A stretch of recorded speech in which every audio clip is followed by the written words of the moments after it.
Assalamualaikum warahmatullahi wabarakatuh. Oke bro, pada video kali ini kita akan mengupdate aplikasi SJF Pro dan juga firmware dari drone SJRC F22S Pro 4K. Info yang saya dapat dari grup SJRC di Facebook, updatean kali ini tuh lebih baik dari sebelumnya. Kan update kemarin yang sebelum ini tuh ada bug dan errornya. Salah satunya itu obstacle avoidance atau sensor anti nabrak drone SJRC F22S Pro 4K ini tidak berfungsi. Tapi pada update kali ini itu sudah berfungsi kembali. Nah, karena update kali ini itu nggak ada yang error atau bug, jadi saya update aplikasi dan juga firmware-nya. Dan katanya ada yang berubah dari versi terbaru ini. Jadi apa aja perubahan dari versi terbaru ini? Saksikan videonya sampai habis. Sekilas info aja, semenjak saya beli drone SJRC F22S ini, baru kali ini saya update aplikasi dan firmware-nya. Saya beli itu waktu tanggal 22 Februari kemarin. Jadi usia drone ini sudah hampir 2 bulan. Dan alhamdulillah sampai saat ini itu drone-nya masih baik-baik aja, tanpa ada kendala sedikit pun. Oke, langsung aja kita update ya. Mula-mula kita update dulu aplikasi SJF Pro versi terbaru. Buka Playstore di HP kalian dan cari SJF Pro dan update aplikasinya.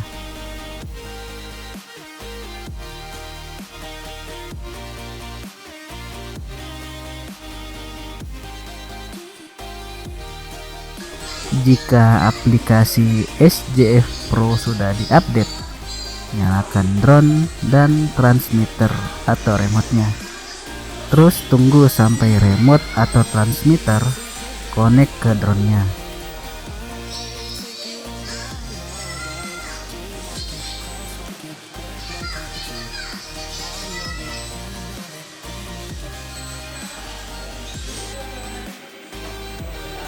Nah, saat ini remote sudah connect ke drone-nya. Next, kita colokkan kabel data remote ke HP kita. Nah, di sini HP saya sudah terhubung ke remote drone. Di sini kita bisa lihat versi dari aplikasi SJF Pro sudah versi yang ke-3.2.6 yang terbaru saat ini atau versi di bulan April 2023. Nah, untuk update firmware drone, mula-mula kita klik dulu menu kontrol di aplikasi SJF Pro, lalu klik titik 3 di pojok kanan atas dan klik lagi titik 3 di pojok kanan atas.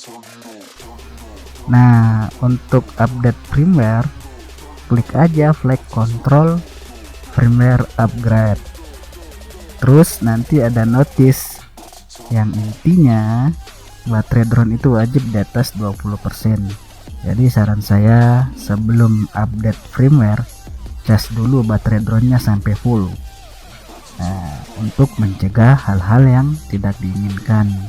Dan perhatikan juga baterai pada remote drone paling tidak di atas 30% lah untuk baterai remote drone.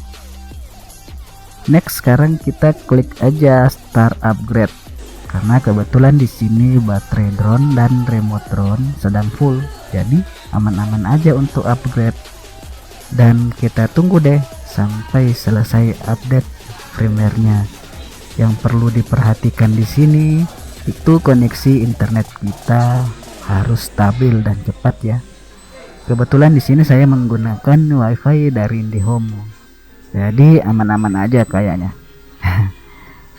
Jangan sampai tiba-tiba hilang koneksi internet di saat lagi update firmware. Kayaknya bisa berabe itu. Karena salah satu error yang terjadi jika gagal update firmware itu transmitter atau remote drone nggak bisa connect ke drone-nya. Jadi itu sangat mengerikan.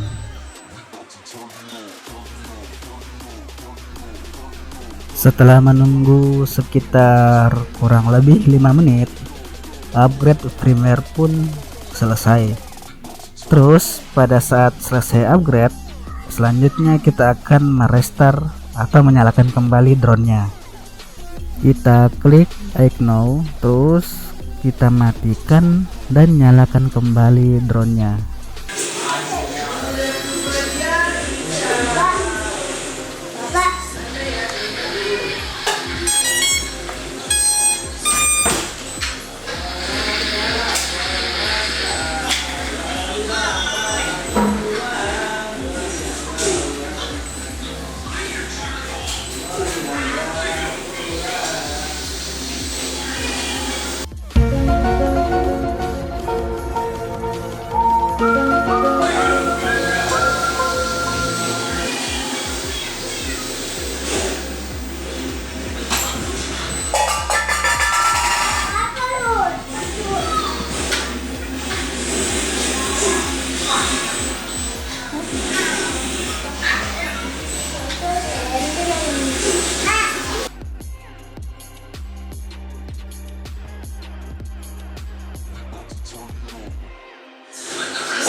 GPS mode.